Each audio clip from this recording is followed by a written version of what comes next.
Welcome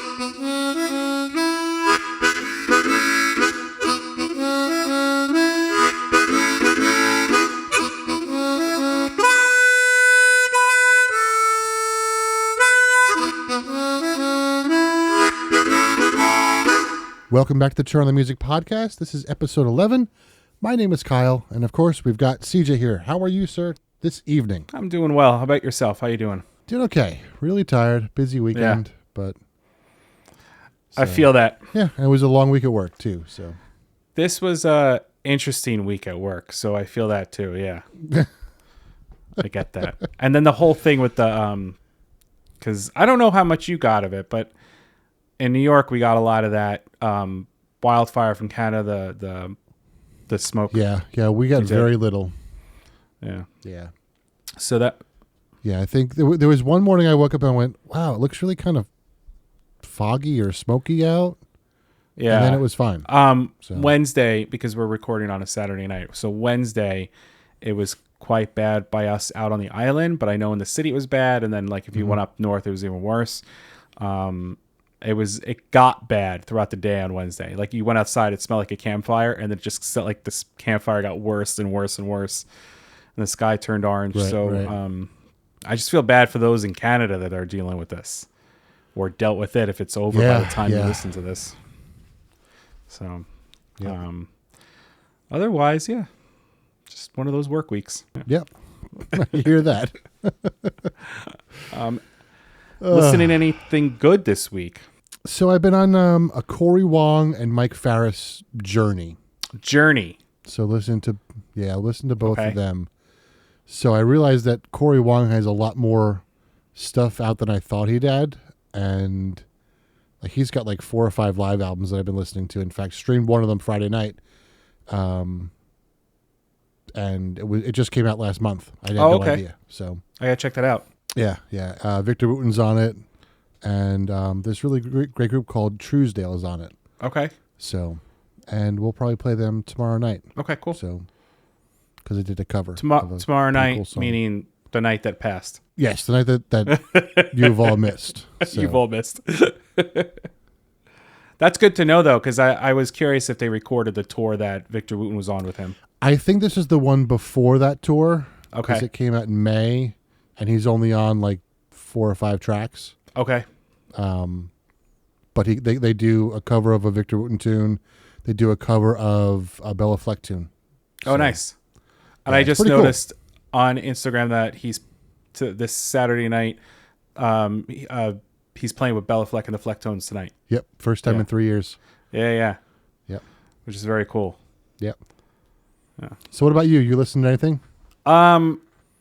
Corey Wong, okay, and Hannah Wicklund. Nice. That's pretty much been most of it. Okay. Lately, I've been getting in the car and I have not put any music on. Me too. It's weird. It was one of those weeks where I just like got in the car and I just drove to work and I didn't put any music on. Mm-hmm. And then leaving work, I would typically like roll down the windows and do it, but I guess because of how everything was the past few days, I didn't do that. Mm-hmm. So but typically it was basically Corey Wong and Hannah Wicklund the past few times that I've listened to the music. Gotcha. Yeah. So I'm excited about her new album coming out in October. Yeah, me too. I want to hear what it sounds like. I'm really interested to see what she comes out with. Right. Exactly. But that's about it. Not much of anything else. Like even at work, we haven't even had an opportunity to really listen to a lot of music because, like I said, sometimes I share with a coworker, and we haven't had the opportunity. It's been a busy week. Yeah.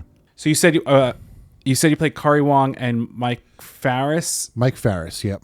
And you didn't play anything else outside of that? That's really it. Okay, that's awesome. Yep. Very cool. Do you want to jump into the book? Yeah, let's jump into the book. So we're getting to the end. We've got 3 chapters left, I think.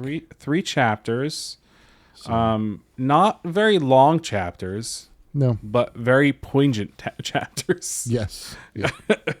As usual. Yeah, as usual. Well, there was a couple that kind of like, but these, like some of them were like very good, but like these, as short as they are, have so much more information than some of those other ones. Right. Yep. It's like the revelation of the book. Mm-hmm. Yep.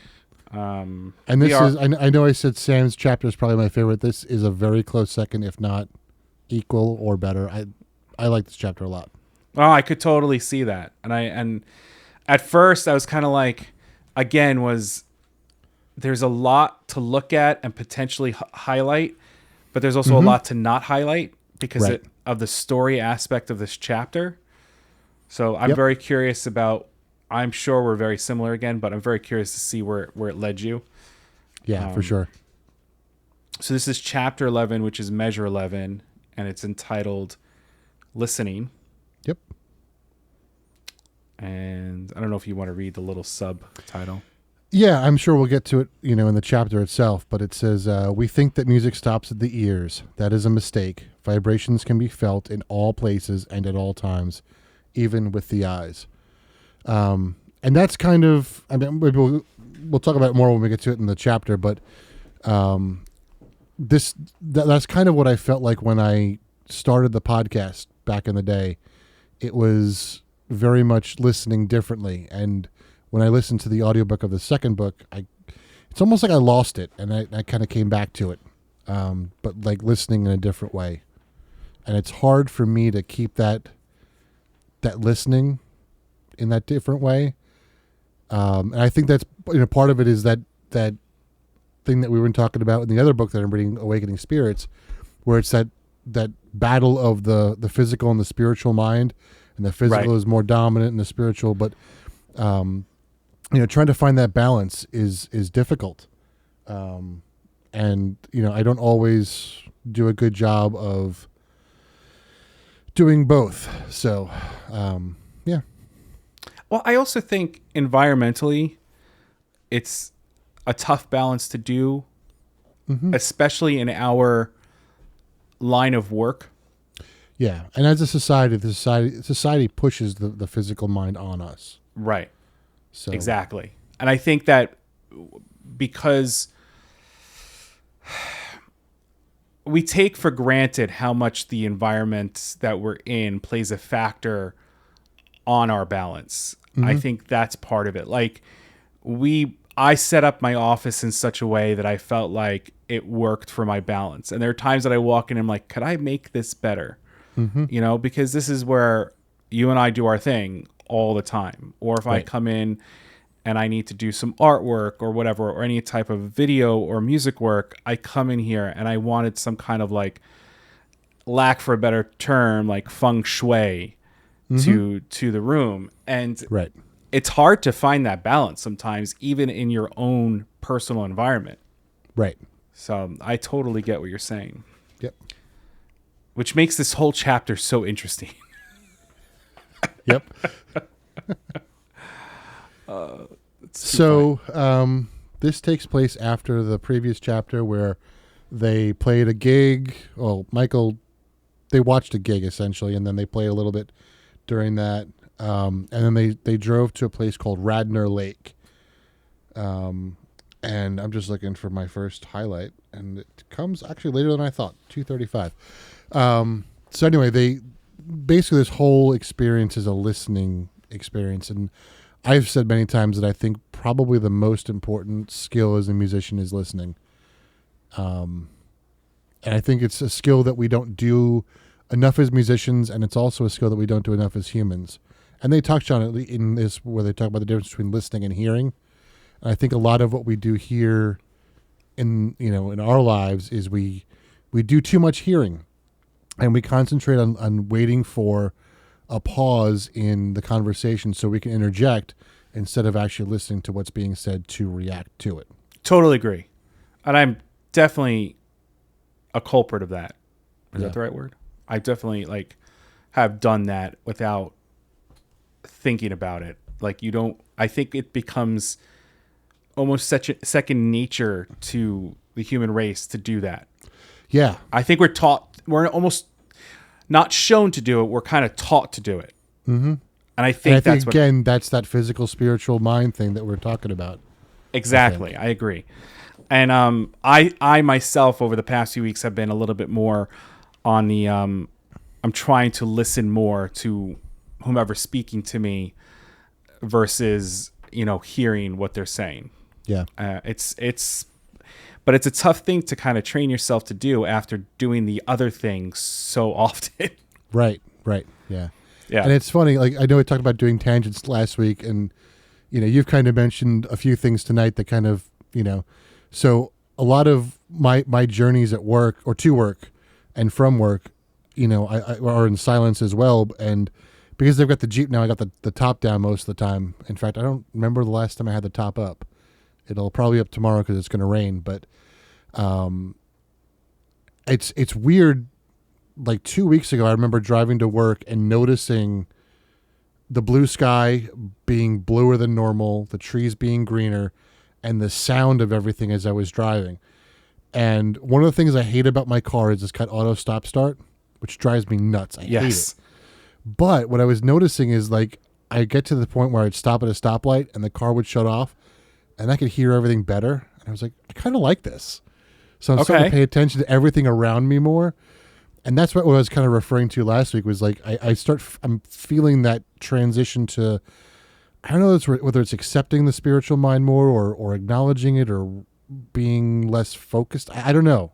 I don't know what it is yet. And it was less this week. And I'm trying not to get discouraged because I don't want to go backwards. So, but it's interesting. And I found it's hard to drive now because I find myself like looking at the clouds more, and it's like I got to be focusing on the road. Like, it's weird.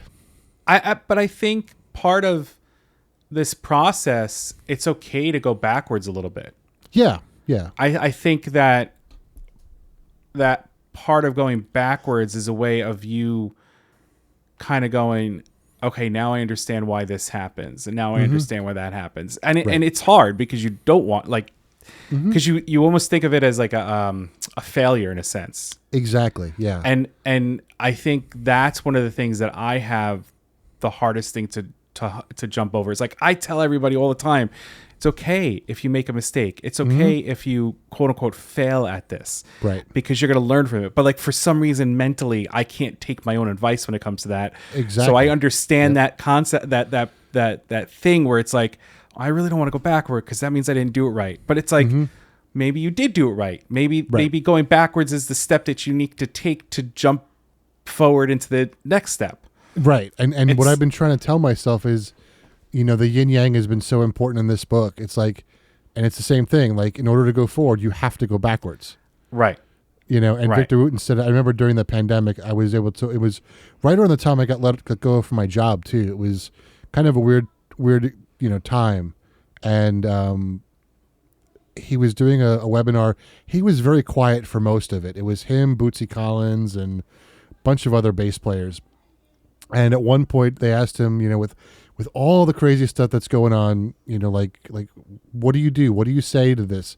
And he said, I look at it like a slingshot. In order to go forward, you got to pull the slingshot back. The further you pull it back, the further it goes. So you might feel like you're really far behind right now, and that's a good thing because it's going to propel you further and faster in the future. Absolutely. Yeah, I think that's no, totally. That makes so much sense. Yeah. Yeah, absolutely. So, yeah. Which it's funny because I feel like in this chapter, that's essentially what happens. Right.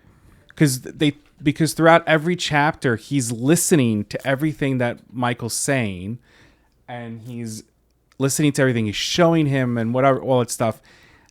But like chapter 11, measure 11, which is essentially the last element, right, is we're back to listening. Mm-hmm. Like we're going back to this. Yep. And then as you go through the chapter, you notice that every element that they went through the rest of the book comes into play. Mm-hmm. It's very interesting. So you said you were highlighted where? Where's your first highlight on this? 235. So 235 is what I have as the first page of the chapter. Oh, sorry. No, don't be. I want to see if I'm on the right spot with you. 238. Sorry.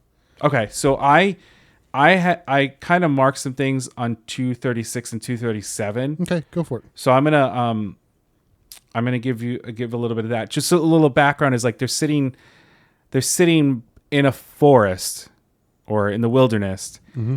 and they're talking about listening to the sounds of the animals and the insects, and they talk about how it almost sounds like a well-orchestrated thing, a symphony. Right.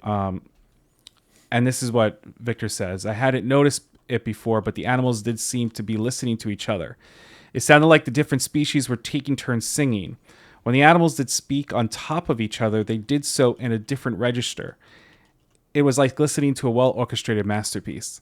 Mm-hmm. I think it's very interesting because we never think about, we know animals as prey and predators, right? But like in this moment, all these prey and all these predators are singing with each other. Mm-hmm. And I thought that was very interesting. And then to your point of what you were stating earlier, Michael states that we have forgotten as a species how to listen. Yep. Yeah. So that, just to reiterate what you were talking about earlier. So that's kind of what I highlighted in those 2 pages. And I think they speak for themselves. I don't think I have to get into them. So too. Yeah. But so now that brings us to 238. So what do you got on 238 that you highlighted? So, oh God, here we go again. Where do I put the Kindle? There we go. How about there? That looks good. So Michael says, most humans can't listen past their limited intelligence. The more they think they know, the less they honestly hear. Humans only hear what they want to hear. Play a record for a musician, and before he can listen to it, he has to know who it is. And once he knows who, he decides what it sounds like before he ever hears it, solely based on what he thinks he knows about the performer. What difference does it make who it is? What does it feel or sound like? How does it make you feel? That is what is important.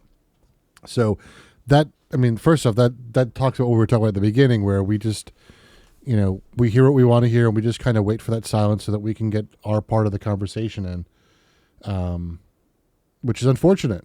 But, and then it talks about what I've said, so many times, is that if I focused on genre and let genre dictate my state of mind, I wouldn't have found Victor Wooten. I wouldn't have found Bela Fleck. I wouldn't have found all these musicians. I wouldn't have given Nickel Creek a chance. Like, I would be missing on so much great music. So I've tried to kind of get rid of that label because of that. And it's funny. We talk about listening, and we talk about giving an opportunity to not be hearing, but to be listening. And I feel in a way, and this is going to sound funny at the moment, but I feel in a way this whole Zoom thing has brought that listening aspect a little bit back. Not the hearing aspect, but the listening, partially because we know that there's a delay in the discussion that you're having. Right. And I think you and I have become more aware of it because of the fact of this delay. Mm-hmm. And we do our best to not jump on each other while we're talking because of the recording process, and to make sure that we didn't miss something and like that. And I think that in that odd way, this whole video chat Zoom thing has actually brought back that listening skill. Mm-hmm. I'm not saying that people still are just hearing, because I still feel that that's the case with some people. Yeah, but I feel like the listening skill had to be brought back a little bit, because you needed to give yourself a moment to be patient, to make sure that person actually stopped talking. Right. And it's such a weird thing, because it's the digital age that's doing that. Mm-hmm. And like I said, it was something I noticed even the other day. The past 2 days I was in an in-person meeting, but we had virtual people as well. And I feel like even on that end of it, where you have that mixed group, there is still better listening going on, because you don't want to miss anything. Right. And a lot less talk over even in the group. So if I'm sitting next to 5 other people, there's a lot less talking over each other, because we know that on the other end in the virtual world, they're not going to hear what's being said. Mm-hmm. So it's a weird concept to say that, because you don't want to admit this. Right. But like, that's one element that is almost good. Mm-hmm. So I was looking up directions. I just want to see how far this lake was from my house. It's less than 5 hours away. So you could do it. I could do it. For me, it'd be like 17 hours or so. I think driving to Nashville was 17 hours. Yeah. So if that's in Nashville, then I would see you in a day. A little bit further south of Nashville. Yeah, so it would be like 18 probably. 5-hour trip is not a bad trip. I would do that. Now, and in fact, Nashville's a big spot around here to go to. A lot of people do it. Oh, really? They take the trip down? Yes. Have you been to Nashville? I have never been, no. I have to say, when I went, it was back in the early 2000s, and even for someone who was not a country person, like in the sense of country artists, it's a very cool place to visit, especially as a musician. I'm sure it's been built up way more because it's been 20 years. I would do the trip. Yeah, I would do it. I'm thinking even about if you did like one overnight, like even if you just did an overnight, went down, stayed for the night, went back. Yep. Do it. Do you have more on that? Because I have a little bit after that I highlighted. I have a little bit after that too. So all right, go with it. So they talk about listening and how the animals can feel the vibrations. And he says the animals allow these vibrations to penetrate their whole bodies. The vibrations acting somewhat like vitamins. That is the best way to listen. Allow your whole body to pick up the vibrations using the whole body as an eardrum. And that's something that, like, you know, I've talked to you about it and I've kind of mentioned it. Part of what I want in my setups here at my house is I want the feeling of like being on stage with the musician like that. I want it to have that kind of feel because you can experience it in a different way. You can feel it differently. And that's kind of what they're talking about here, where, you know, it's not just listening with your ears. And it goes back to that, you know, that experiment that Victor did with the speaker in his hands and he spun around and did that thing. Like, you can hear with your whole body. And it's not just a vibrational thing. It's an energy thing, which I talked about earlier. So and just think about it as vitamins is kind of interesting because you think about what vitamins do to the body and think about what music can do to the body as well. You know, it's a good thing, I think. Oh, no, I agree. I know that there are times that I'm picking certain music because of the vibration and energy that it puts through the speakers, you know, while I'm driving. So right. I totally feel on that one. I think that we do take for granted the fact that there are vibrations because we're hearing. You know, when I got married and we had like half the wedding party, well, half the people attending the wedding are deaf people, sign language being their first language. And I know I've said this before on the podcast and even on the live show, just to see them get up and dance right. to the vibration of the music. I mean, you were there, you saw it. It's amazing to see. And, you know, I was ignorant. I never thought about it that way. Like, I knew how important music was. I knew what music can do to a person. And I knew that there was vibrations involved with it, but I never thought of it to that extent. Right. And then I'm sitting here and I'm talking to my wife and I'm like, all right, so we're going to get a DJ. Like, who's dancing? Like, I was ignorant. And she's like, don't worry, everybody's going to dance. I'm like, really? She's like, yeah, they'll feel the vibration. I'm like, really? I'm like, I never thought about it that way. And I even said to her, I said, should we put the speakers on the ground? So I don't know if you remember that. I had the DJ put the speakers on the ground and it made it's crazy.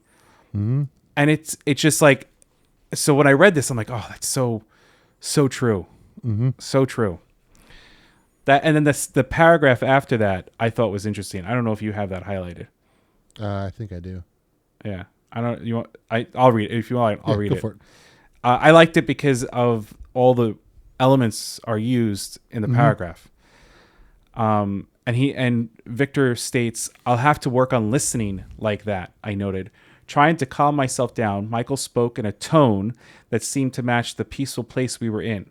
I, on the other hand, was speaking through emotion, alone, which made it hard to articulate my true feelings. Also, the dynamic of my voice was way too loud for the quiet space we were in, causing my rhythm to differ from that of the woods. Maybe a different technique would help.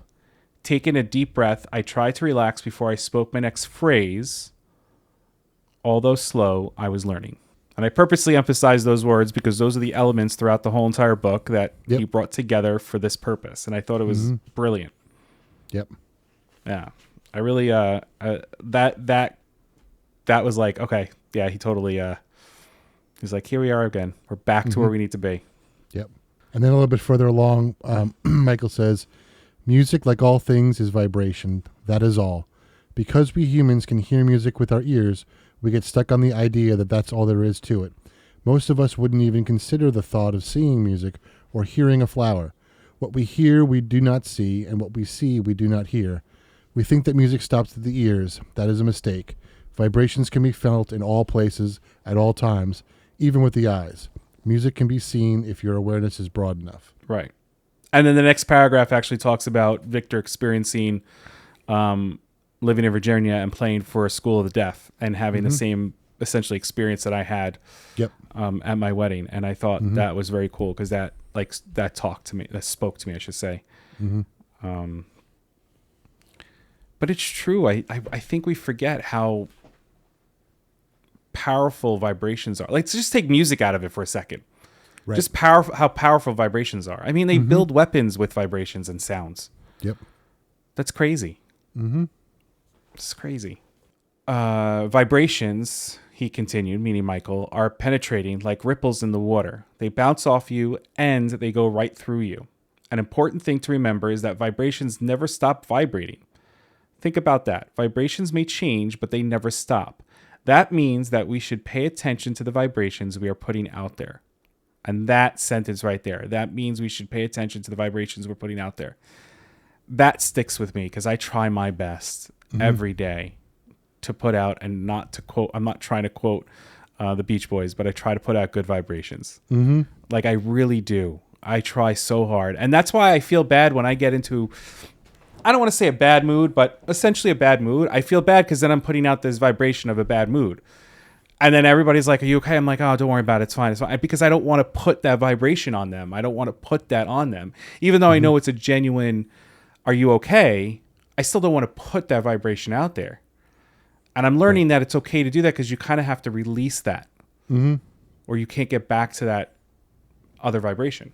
Yep. I don't know if you agree with that or not. But I do, totally. It reminds me, something happened this week. I was talking to a coworker.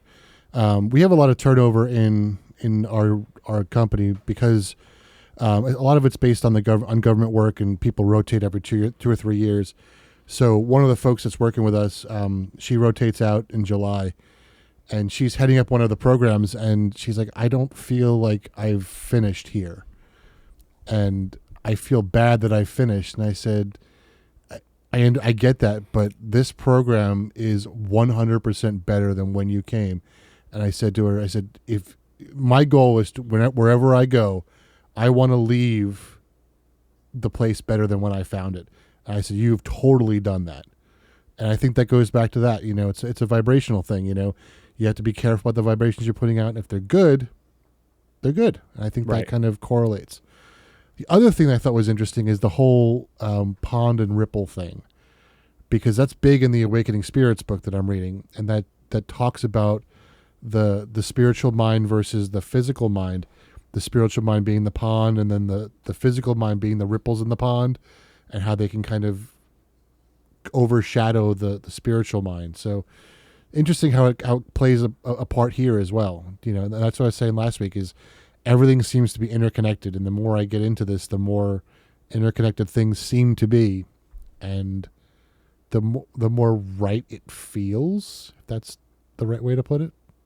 You mean in the sense of reading the book and hearing another side of it in a sense? Yeah. Hearing someone's different point of view, and it's interesting. Now I want to read that book even more. I got to get a copy of it.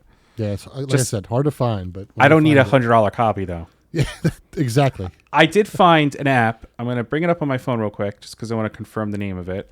And we're not sponsored by this app, but I found an app called Thrift Books, and I did find a copy on it, but I didn't purchase it. But I'm now thinking I might do it. And I think it was only like $10 or $11. I figure whatever the condition. Half price books. We have half price books out here. I've been looking at there. They don't have it.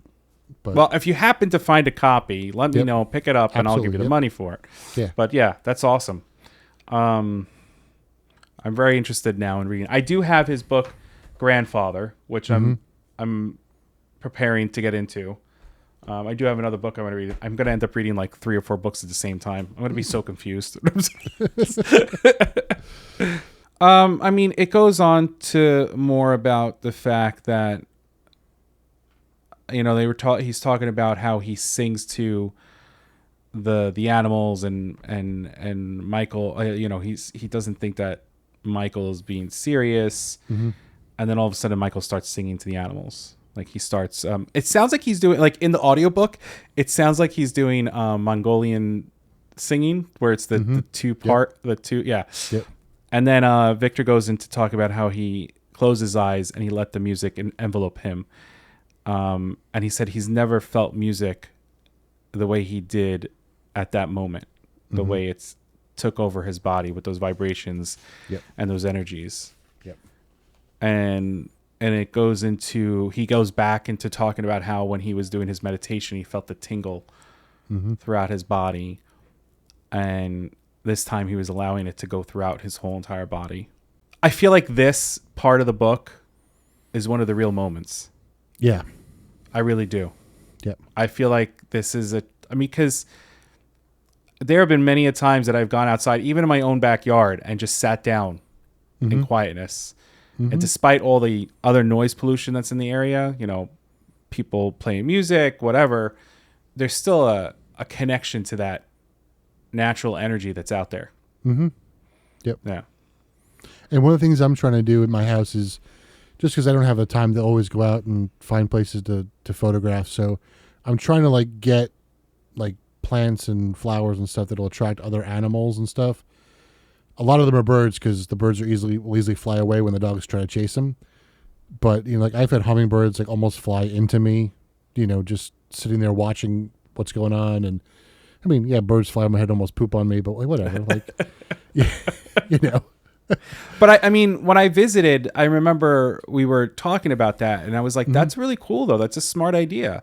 Yeah. Like, why not bring nature to you? And you're in such a great area that I think you have a more variety of potential species of birds to come towards you. Yep. You know, and what's neat is, so like Charlotte, I told you, lives about, 10 minutes away. She had a family of rabbits that lived under her shed. And a family of fox came out and there, ate all the rabbits. And now she's have a family of fox that live under her shed. She's got them on like, her cameras, the garage door camera. They've come up to the front door. Wow. So it's really kind of neat, Scares my other neighbor. My neighbor next door has got 6 chickens. So I told her there are foxes in the area, so it's like, it's weird, but it's cool, just having all these animals surround you. It is. It's funny because for us on Long Island, we're starting to get coyotes. Yeah, we have them here too. So they're starting to migrate. They're starting to actually come through the tunnels through the city. Really? Yeah, we were talking about this, and there's been a study being done, and they're saying in the next 10 years we could see a population of coyotes start developing on the island. I mean, because they're migrating out this way, and all that stuff. Well, it's like deer. People don't think that deer swim. But that's how they get around. That's how they got across. That's how they get onto the island. Like they swam across the sound. They swam in the ocean, like all that stuff. It's just, it's crazy. But, even back here, like I in our backyard, I have a wheelbarrow that has rocks in it because I was using it to fill in areas. And I never emptied out the rocks and it would fill up with water while it rains. So it became like a bird bath for a while. So I've kind of just left it because it's actually cool because the birds will come in. And like we got a cardinal here, but you don't get anything crazy. The only thing that once in a while I'll see fly near work is a hawk. Right. Like, and it's so cool to see though. Like it's such a cool thing to see. Yeah. Yeah. We got hawks, we got vultures. And then I told you I got that near work. I've got a family of bald eagles. They just had 3 babies this year. So I haven't made my way up this year yet. But it's on my list of things to do to get up there. That's awesome. I was hoping to do it this weekend, but not going to happen. So, but see, it brings it to nature. Like nature's like the first music. Like even before music was even created or performed, there was music in nature. There had to be. The wind blew a certain way. That's how animals probably communicated with each other through singing notes in a sense. Yep. Like we don't think about that, but that had to be the case. I mean, I know it's a theory, but it still had to be the case. Yeah. And this is one of my favorite lines in the chapter. Michael says, "All experiences as well as music are ordinary. It is up to you to add the extra quality that makes something extraordinary. But like most humans, you risk missing much of the present experience by putting part of yourself in future or past experiences. I highly recommend you spend this moment in the now so that you can experience, so the experience can share with each other all that you have to offer. And but that wasn't Michael. That was the deer. Oh, that was the deer. Sorry. No. But I want to make that clear that at this point, a deer walked up to Victor, and he heard this voice, and he said it was coming from the deer. But now say what you're going to say, because I think that plays a factor. And so I was saying that there's just so much that we go through in our lives, and I find myself doing it too. It's like just before I was watching YouTube, and while I was watching YouTube, I picked up my phone and watched another YouTube video while I was watching a YouTube video. I went, what am I doing? Like, this is stupid. Why am I watching a YouTube video just to watch another? Like, I can't watch two at the same time. So it's like, and we do that a lot with, when we have we'll get together with people. We spend so much time buried in our phones and that sort of thing. So trying to take time to spend that moment, and make the most of it, I think is important. And it's hard to do. Losing. It's very hard to do. It's very hard to do. And I think, especially for someone who's in the workforce, and no matter where you work, you're constantly multitasking. Yep. You're constantly taking on multiple things at once.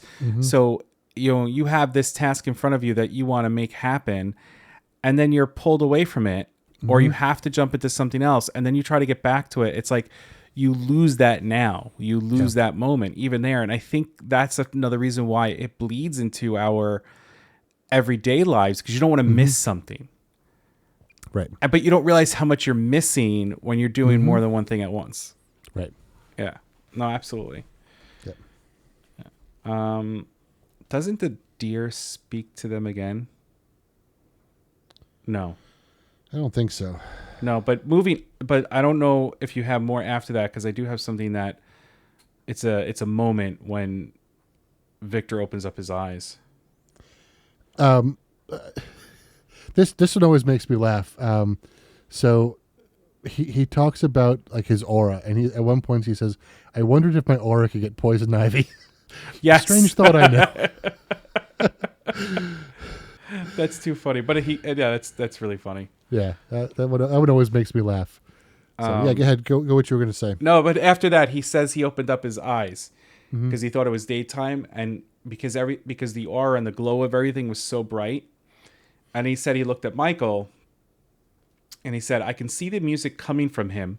It appeared to be mostly emanating from his mouth, but I noticed that it was also coming from his whole body, while at the same time entering his whole body.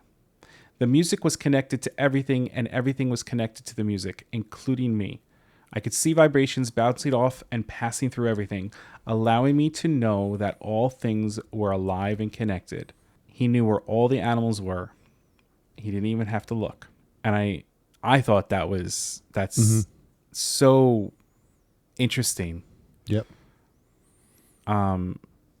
Because if you're someone who sees or feels energy in a way, or responds to energy, or sensitive to it, and you're sitting with a group of people, whether it's 2, 3, 4, 5, sometimes it could be a little intense.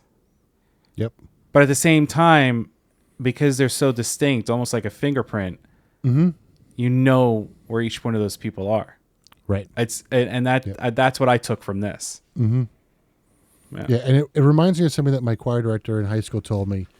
I didn't get it now. I didn't get it then. I still kind of don't get it. And it talks about what, Victor was saying.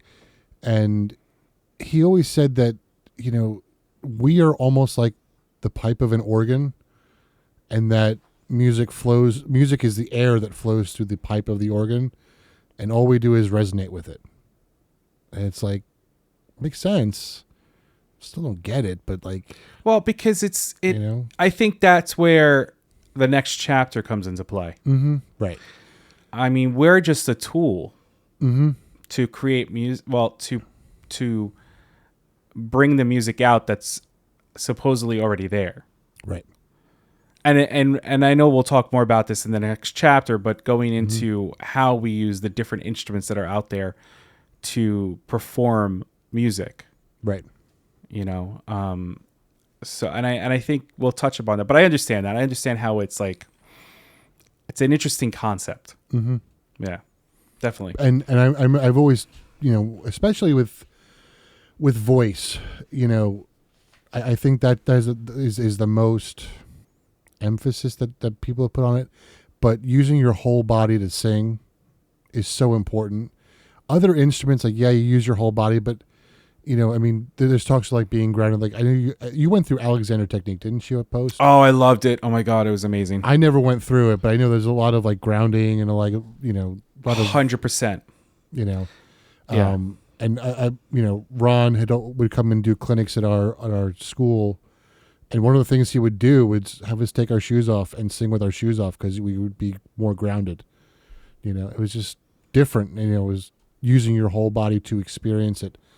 I've never really honestly tried it with other instruments because, like, with the piano, I'm using my feet. With the organ, I'm using my feet. It's kind of weird to be grounded.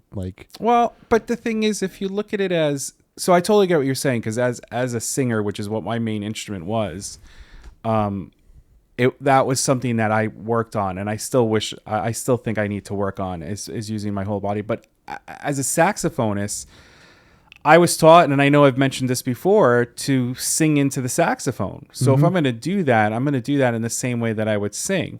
Right. So it makes me wonder, like, those drummers that play barefoot, or they play with their socks on, but without shoes. They play without I know a few drummers that do not wear shoes when they're playing. Mm-hmm. And I've seen people play without shoes on the piano. Yep. Like, is that grounding that you're talking about? Mm-hmm. Is it a comfort thing, or is it legit? Like, is there something more to it? That's interesting, because there's a pianist that I follow on YouTube, and she just did a video about playing in high heels versus slippers. Oh, wow. And she said she will never play on stage in high heels. Oh, interesting. So, and I mean, it's probably different for everybody, but that's a very interesting. Yeah. Yep. Yeah. But I think it's something that pertains to all instruments. I think it's just, again, I think that's something we're going to touch base on more in the next chapter. Mm-hmm. We're going to talk more about. Yep. I don't know where you go from here. One of the last things I have, and I think it's an important thing, this is something that I always try to keep in my head, but only through the power of listening can you truly know anything. I think that's so important to keep in the back of your mind at all times. I think listening is just so important because you really can't do anything. And I go back to, so many things that I've had happen in the last several weeks and months, and like the amount of people that just don't listen, like when I'm trying to share information with them. Staggering. No, and you're absolutely right. I agree. And that's definitely one that I had highlighted and marked because, again, like I said, I'm myself trying to work on being a better listener versus someone that hears. Because I've always been a listener. Yeah. I think in my older age, I've become more of a hearer because you have experienced things and you feel that you just need to hear the little points that are being said. And that's not always the case. Right. And it's not that you don't want to listen to the person. It's just that you're like, oh, no, I can help you. And it's like, well, maybe you can't because you didn't hear the whole entire thing, or you missed something because you're just hearing versus listening. Right. And Victor does state after that, he goes, I found that when I listened to other musicians more than I listened to myself, I played better. I realized that listening is a choice. The same is true in conversation. When I listen to other people more to myself, I know how to respond and support them in a better way. It also helps me know when to remain quiet. Mm-hmm. And that, I think, like I said, I will totally say that I had a fault of that. It's not that I didn't listen. It wasn't that I wasn't paying attention, but you speak up a little too soon. Mm-hmm. And you don't use your space to allow things to be said. Mm-hmm. Yeah. Yep. I think that ensemble performing is something that everyone should do in their life because it teaches you how to listen to other people. Absolutely. 100%. Yep. Whether it's choral, whether it's a band, whatever the case may be, you need to be in a group with multiple performers at some point in your life as a musician. Mm-hmm. I totally agree with you. Do you have more on this? So a little while later, Michael stopped singing, the animals kind of came up to him at the end. Victor said it made me understand the effect that some pop stars have on their fans. Do the fans just want to touch them, or do they unconsciously want to connect with their vibrations? Which I think is, that's something that I think the more I think about the music I listen to, while it's similar in terms of style, I think that I don't know, I guess I'm kind of more drawn to their vibrations or their energy more than their music. You're probably drawn to the person, right? Because they're giving out their energy and their vibration through the music. Yeah, no, I totally get what you're saying. Absolutely. Yep. I get what you're saying. Because just to precursor what you read, Victor notices that the remaining animals Michael walked up to, and they came up to him wanting to get closer to the vibrations I could still see emanating from his body. Yep. And then that's when he brings up the pop artist thing. And it's, it kind of makes sense. It really does.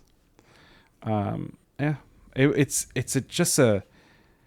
you got to read the chapter. You got to read the book. Yeah. I hope people are reading the book, but you really need to read the chapter to really experience it. And you know what? If you want to experience it at a different level, get the audiobook, because there is music in the audiobook that plays. And this whole chapter, Victor is speaking over the singing, and it's well balanced. It's well done. Yep. Yeah. It's crazy how much this book, you're making me want to get the book. What is it? Awakening Spirits. Awakening Spirits. I'm gonna have to look tonight when we're done. See if we can get a copy. I'm gonna have too many books to read. I forgot to. I didn't know I knew how to read as well as I do. Well, like I said, Awakening Spirits. It's a challenging read. It's not an easy read. But I'm okay with a challenging read. I'm okay with having to read a page again. Is there an audio version of it? I haven't found one. Okay. I mean, the book is on the old side. I think which is probably why. Yeah, early 90s. So I think it's 94 maybe even before that. I don't even know. Which would make sense because this book came out after. Yep. So if it is something that he read prior to writing, I would understand why it aligns in a sense to what you're reading. Wow, it's gone up to $88 on Amazon. For a paperback. For a paperback. Yep. Publication date April 1st, 1994. So what makes it an $88 book? I think the fact that it's no longer published and... Really, they're no longer publishing it. Right. That's interesting. I wonder why. Who knows? Huh. I'm going to have to do some research to see what I can find. That thrift store website may be the way to go. Yep. Thrift books. Yeah, I'm going to have to look into it. By the way, not to come off of what we were talking about, I watched the first Harry Potter movie on Thursday night. Did you? Yeah. I've started the process. What'd you think? It's good. I think, like I said, and I know I mentioned this before, I think at the time that it came out, there was so many people reading it, and it was like just put in front of me, and it was in front of my face, and I was kind of like, I'm not going to do this because everybody was doing it. And I think that now, I'm not saying that there's not a lot of fan base, and I think now that I've experienced like the parks, and I'm older, and it was good, and I look forward to watching other movies, and I think that I'm going to attempt to read the books again. Cool. Or I may do the audiobooks because I heard they're very well done. So even if I don't read it, the audiobooks would be a great way for me to go with this. So it was good. Cool. Yeah. And it's very cool because John Williams' score is just, it really is well done for it. It really is. Yep. Yeah. But it's funny because I think Christopher Columbus directed the first one. Yeah, I think so. And he directed a few of them. Like, he has such dark undertones with a lot of his films. So, not to have taken away from the book, but I had to share that with you. Nice. So, I've been, the journey started. I don't have much more to share on that right now. Okay. I don't know. Do you? Nope. I think we should just do our normal little housekeeping and say goodnight. Or all right. See you next week. Or see you next week. Yeah. Yeah. Do you want me to do the housekeeping? It's up to you. I'm happy to do it. If you want to do it, you can do it. You can do it. Go ahead, because I've done it. You have done it. Yep. Yeah. So first off, thanks for listening. These episodes come out every Tuesday morning at 5 a.m. Why 5 a.m.? Because it used to be 7 a.m. and I used to get in the car and it hadn't downloaded yet, and that annoyed me. So I moved it to 5 a.m. so that I could preview it on the way to work. So we do have a full season. So if you're just finding us, there is a full season of stuff. 33 episodes on this first season. We are 11 episodes into our current season, the Victor Wooten's music lesson, obviously. And we're going to jump into his second book at the second half of the season. It's The Spirit of Music. We also do a live stream. Our live stream is on Friday evenings and Sunday evenings. This previous Sunday evening, we have done cover music suggested by our listeners. So I would tell you what it sounds like, but that's tomorrow night. So I don't know how it went. But I'll be putting that playlist together probably tomorrow, and there's some cool stuff in there. So, but every Friday evening and Sunday evening on Twitch, it's Turn on the Music. Twitch.tv/Turn on the Music 2. All of those links are in the description, as well as our social media, our Instagram, our Facebook, our Twitter. All that stuff is in there as well. There's also our Discord, where we're trying to grow that community so we can chat with you and do all those things. These podcasts also come out on the YouTubes. They come out on Monday mornings, and they are slightly behind. They're about 2 weeks behind, but there is video that goes along with it. There's also shorts that come out on Fridays. Yeah, I think that's about it. That's good, yeah. What did I miss? No, I think you got it all. Cool. Yeah. So with that, we'll see you guys next week. See you next week. See you. Thank you for listening. Thank you for listening to the Turn on the Music podcast. We hope that you join us next week. Click on the link tree in our show notes to follow us on Twitter and Instagram. You can also subscribe to our Twitch and YouTube channel. If you'd like to continue the conversation, join us on our Discord. If you like what you heard, please share it with a friend. And if you really want to help us promote the show, head over to Apple Podcasts or the podcast service of your choice and give us a 5-star rating. Remember, always share the music.